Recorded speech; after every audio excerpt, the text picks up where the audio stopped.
We'd like to start out by thanking our valuable sponsors. Sense of Satisfaction by Cricket is the place for all your fragrance needs. Plus, she's got products to heal what ails your skin and your hair. Shop at scentsbycricket.com. Special thanks to our valued sponsor, John Travis, a financial coach and certified Kingdom advisor with Richard Young Associates, a registered investment advisor.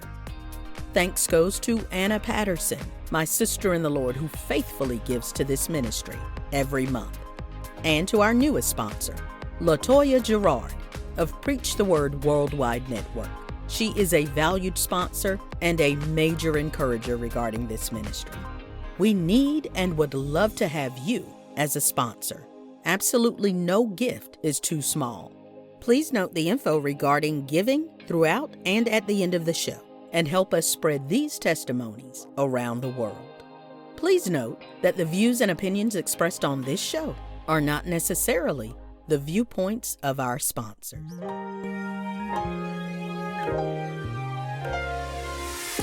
It's time to hear the story, make the connection, learn the lesson, and gain the wisdom.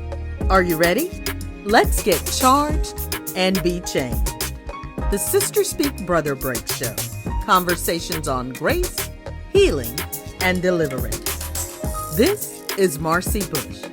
Come on, let's journey together. And now, how old was he when he passed away? He was 23. Okay. And I know that was Deshauna's baby, too. Oh, yes. Boy, she would have Quantez on her hip. She sure did. And I think that closeness between them two, it's kind of like, I tell people all the time, my youngest grandson, KJ, be at my house all the time now. Mm-hmm. And I think, he does not replace Quantez at all, but by him being around, running through my house, I look at him, sometimes I shake my head. I said, Tracy, just like his uncle. Mm-hmm. He is stubborn too. He's stubborn too.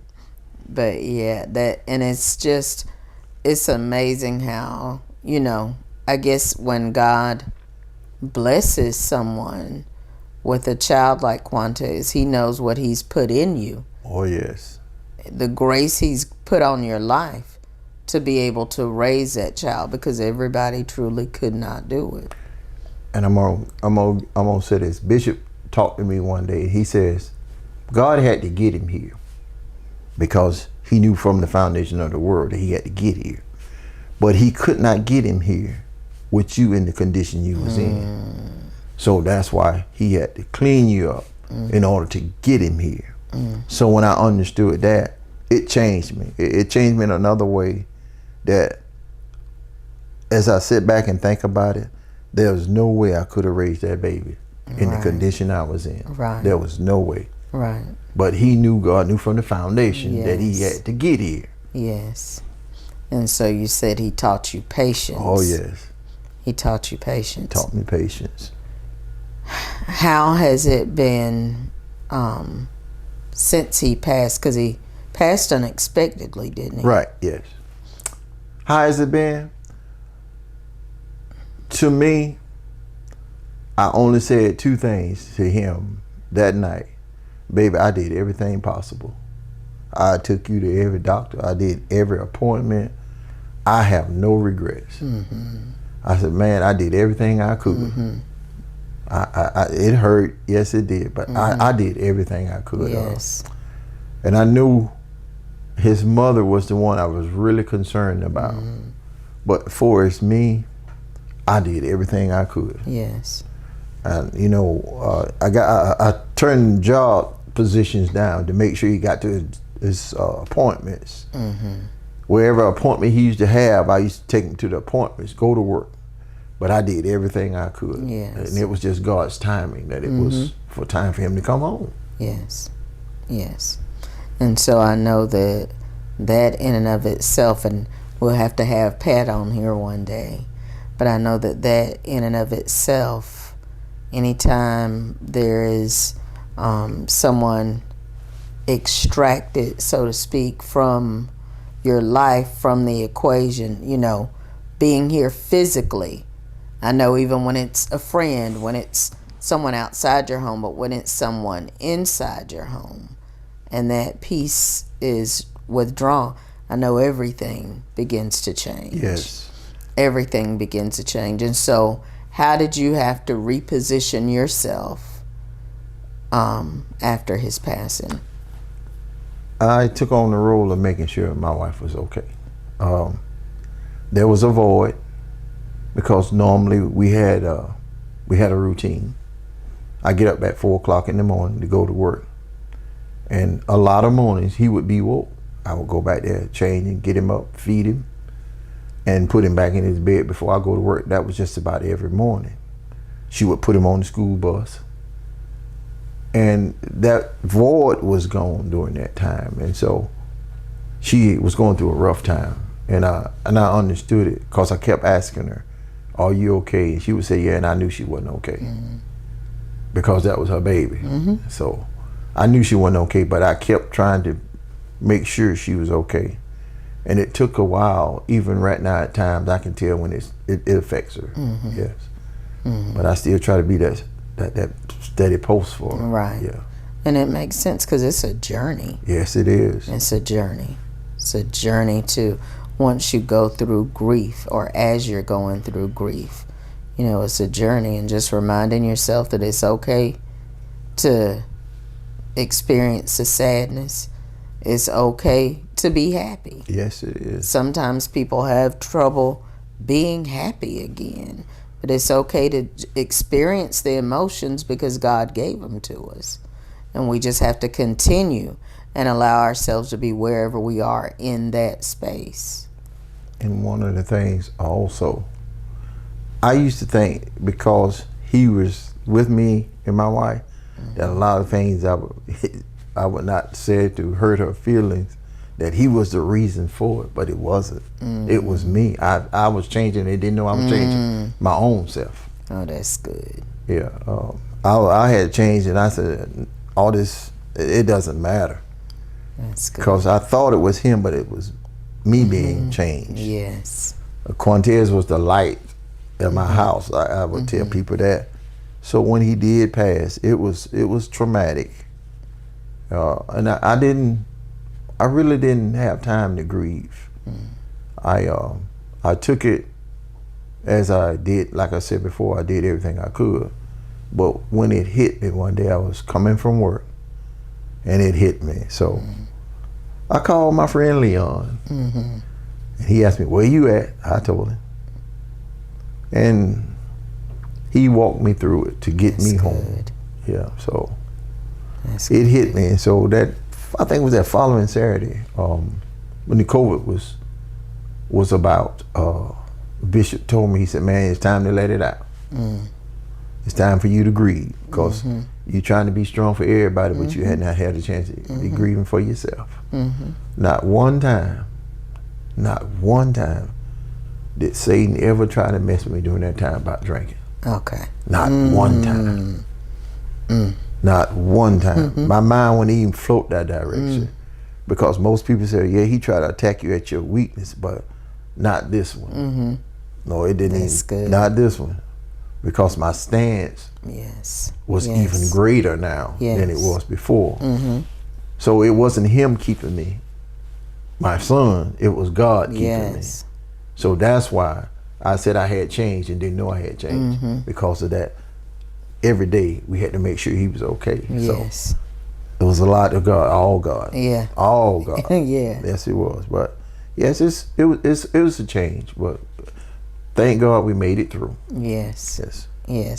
And like you say, even now, as we all experience grief in different forms, we all just take it one day at a time. One day at a time. Take it as it comes. Face it day by day, moment by moment. Because you might wake up okay and something crazy in the day happen, or you come across something that reminds you. I know just this week, one day this week, I was looking through my phone trying to find something. Just looking through the phone, going fast, and passed a picture of the very first time my show aired. Felicia came and watched it with me. and Cricket had taken a picture of me and Felicia sitting over there. And I've seen that picture before, I don't know how many times. But, the other night, it hit. Wow. And I had to and I could not stop crying. But I did better in sit in the moment. Right. Work through the moment. Right. Because if you don't work through the moment, this thing that you just jumped over, it's going to show up somewhere else. It's going to show up somehow. Yes, it will. Yeah, because your emotions are like, I'm here. Yep. And if you don't just sit in it for a moment and allow yourself to process. And when I finished, because I was like, I kept working. I kept crying, but I kept working. And after a while, the tears stopped. Yep. And I was okay. But I'm learning day by day to allow myself to feel what I'm feeling, be where I'm at. Just don't stay in it too long. No, you can't. Yeah. So after I'd asked you about being our guest here, then I thought about you have had a death even more recently. Yes. In My your brother. family. Yes, my brother, 11 months older than me, he passed away. And, you know, to me and him was the closest of all, because he was just, you know, from age 40 to about the age of 10, we slept in the same bed together. Okay. So me and him was real close. And during his passing and through his sickness, I didn't really want to accept it, because one time I was mad at him because he had throat cancer. And he had been host since my father passed and wouldn't go to the doctor to get it checked out. And I was mad at him, so he got sick one night, probably 3 years ago. The night before the night before Thanksgiving, they had to take him to the hospital.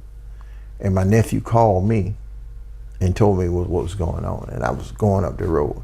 And so I was talking to my brother Anthony. He went with me. I said, man, you know, I'm mad at him. He said, you mad? Me too. I said, this boy didn't sit up here and let this guy this bad and didn't go get himself checked out. But when he passed on, I was at peace because my other sister, my other brother, and my life was a witness to him that God is the way. Yes. And he got saved. Praise the Lord. Yeah, he got saved. Praise the Lord. Thank you, Jesus. And the reason how I know he got saved, because he started talking different. So a couple of days ago, me and my brother Anthony, he has a shop up in Spartanburg. And I went to his little desk area, and I seen his Bible. And it hit me again. Yes. It hit That's me again. good. Yeah. That's good. So I didn't realize, so your father passed away as well? Yes, my father passed away before my mother did. Yeah. And see, I didn't know your mom had passed Yes, away. yes. Okay. Yeah. But they got to see their son. They got to see their son. Yes, they did. I think, like I said, my dad was, whew. I never seen my father come to my house as much as he did until I got saved. I used to just look up and he would be in my yard. So I knew it was a big thing. Glad to have his boy back. Yeah, I knew it was. Because if it did, my mom wasn't going to let it. Like I said, I was a mama's boy. They'll tell you that in a minute. Yeah, I was my mama's baby, so she wasn't. And you said you were the youngest of 9? I'm the youngest of 9. Okay. It was 6 boys and 3 girls. Okay. Yeah. Okay. And so was your brother that passed away, is that the only one of your siblings? Yeah, I had another brother that passed away. He passed away as a baby. He was 7 years older than me. Okay. Yeah. Okay. But so your family, although there are some missing links because they've gone on, you still have a big family. Still have a big y'all family. Are good. Yeah. And I'm so grateful that they have been able to see how God has worked in your life. And like you said, it's one thing to see somebody it's a good thing to see somebody on the regular do okay. But then when you can observe them in pressure, when you can observe them when the heat is on, when life gets crazy and they don't go crazy, that's a whole different thing. And so, like I said, not just your family, but co-workers and people from the community, people, classmates, all of them have been able to see what God has done. Yes, they have. And especially my classmate. I can say this with assurance. 5 years ago. Keep talking while I'm doing this. Keep talking. 5 years ago, they made me the class president for our class reunion. Mm-hmm. And I've never had a Facebook account. Mm-hmm. I look at Facebook, but I don't post nothing, but in our class reunion. Mm-hmm. And my friends all would be saying, "You a preacher, Maurice? Are you preaching?" So no, not. They said, "Cause there's something in you that we've never seen. That we used to see that old clown in school, but something is different about you." And any classmate that has a death in the family, or either siblings or either children, I make sure I send a flower. Yeah. And my other classmates, that kind of they thing come is along special. too. Yep. It just, I was honored to be able to do that. So my platform is to let them see who God really is. And what miracle that I am. Right. Because I'm a miracle. Oh, yes. I'm a miracle. Oh, yes. I can If I didn't know it before today, and I knew, but I didn't know like I know now. Yes, I'm a miracle. Yes. I'm a miracle. And Yes. I tell people that all the time. The people on my job that works on my team, when I tell them my story, they be looking with their mouths open. You did what? I tell them everything. Bishop taught us that. Yeah. So oh, yeah. He taught us, you got to be transparent for other Yes. people to see God. Yes. They'll never know God if they think that you just arrived and have Right. to go through nothing of what you used to do in your past. Right. So he taught us that. So I use my job as my platform to pour into Yes. people. I don't care what color they are. And I don't have to even be there. You can walk out there and say, "Do you know me?" And all I'm going to tell you, yes. And they will tell you what I tell them. I don't hide nothing. Right. So I want them to be free. Yes. So I'm free. Yes. Let's get them free. That's right. Because I'm telling you, when people experience your freedom, they want it. Yes. They want it. They see it. Yeah. And to know that it's possible.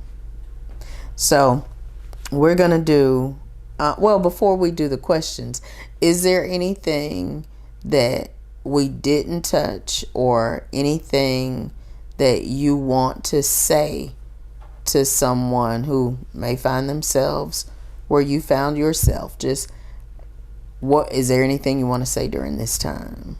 So the only thing I want to say at this time, if you have anything in your life and it becomes that light that keep you from prospering, you have a problem.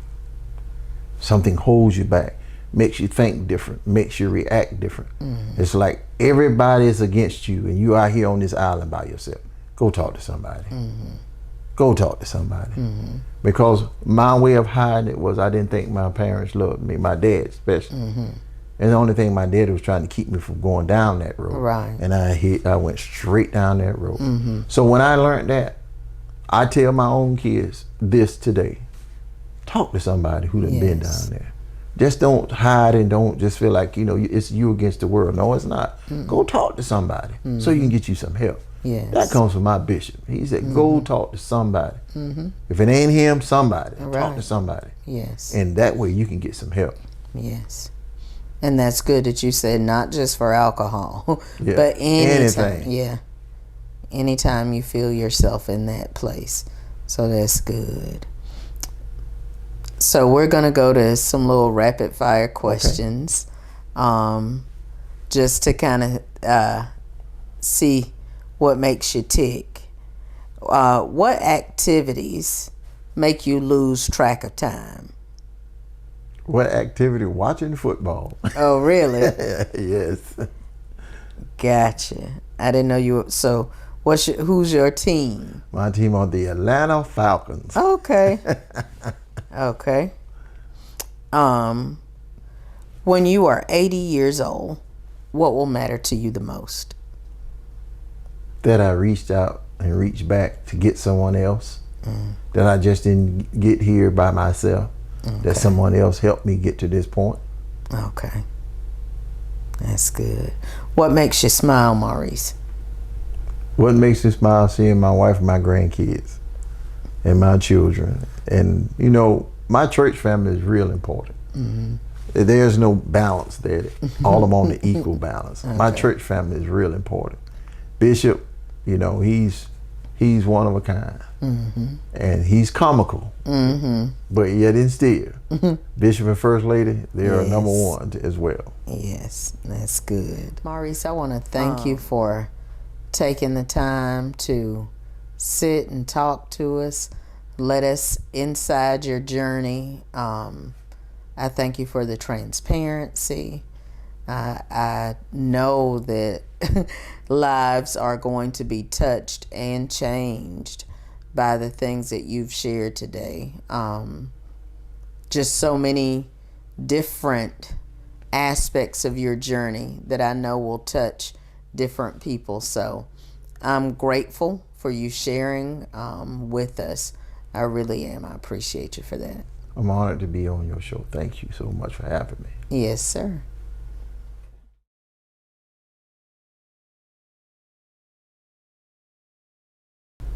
Hello, and thank you for joining us for the Sister Speak Brother Break show. This week is no different than the others as far as having a special guest. Of course, there's another guest with me this week who is super special.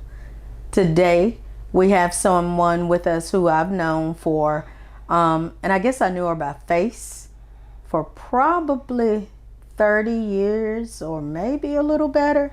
Then I came to know her by name, have been in the same ministry with her for a number of years, 25 plus years. But today I will come to know her better as you come to know her as well.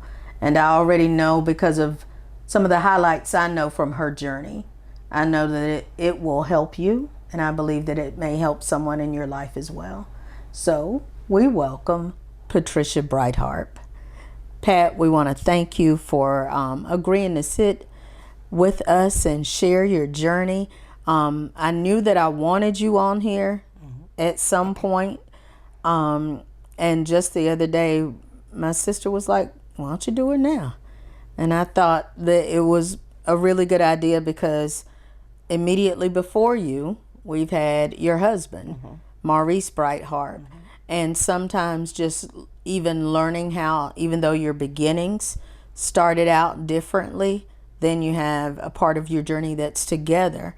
But we've come to know, even through me speaking with other guests from the same families, like Jessica and her brother Kevin, you can be having the same experience but seeing it from very different views. Right. And so we just thought it'd be really good to, right on the heels of his, have you come in and hear all about your journey. So we thank you for being here. Well, Marcy, thank you so much for even thinking of me. Yes. And asking me to sit on your couch and join you. Yes, so I'm so very honored.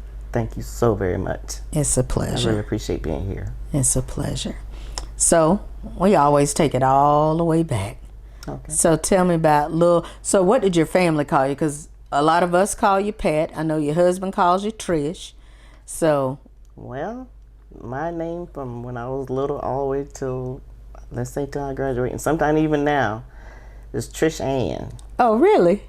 Trish Ann. So tell me about Trish Ann. Trish Ann is the oldest of, well, it was 5 of us, and one of my sisters died when she was 6 months. So okay. It's 4 of us now. Okay. So I'm the oldest of 4 girls. I did not realize you were the oldest. Okay. The oldest of 4 girls, no brothers. And I was pretty much, I guess I should say, the protector of the other 3. But the 2 behind me were all a year apart, except for the baby girl. It's 6 years between me and her. Okay. But yeah, so growing up, being, like I said, the oldest of 4, and then being the protector of the other three. Trish Ann was always the leader of the pack. If I do it, they do it. And whether it's good or bad or ugly, if I do it, Right. they do it. Right. But we grew up, and we still are real close. So we grew up real close, and we did grow up in the church. So Mama had us at church every Sunday. And from, like I said, the time that I knew I was able to read until the time that I graduated, we was all in church. We was on the choir. I moved out when I was 19. That's when I got married the first time. Okay. My first marriage. So I was working I started working when I was 15. Okay. My mom instilled in us that, this is what you do to make your own money. Even though my dad was in the house. I did grow up in a 2-parent house. Okay. So he always worked and she always worked. So that's all we knew. Gotcha. So I've been working since I was 15. And after school program, then after I graduated from high school, I went on to Aiken Tech. Okay. I did a 2-year course. Okay. And got my associate. All right. So let's take it back and slow it down a little bit. Okay. Now I will talk about church briefly because that's where I knew you from. Okay. We knew the 4 sisters. Yeah. Yeah. We knew those sisters from Zion Branch. Zion Branch.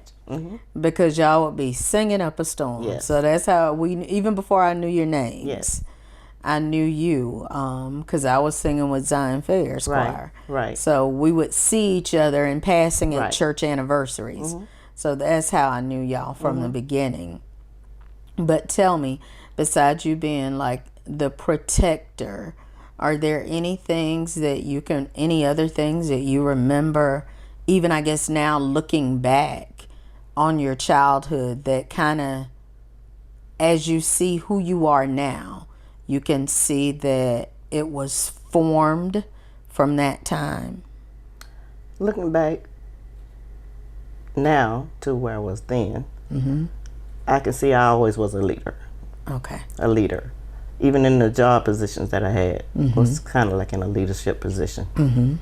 But being the woman that I am now, being the oldest of the family, the 4, I got that working environment, that working stability, that work ethic, and the school ethics as far as making sure I got good grades, making sure I paid attention, making sure I set examples for my sisters. Because you knew you were setting the pace for the ones coming behind you. Exactly.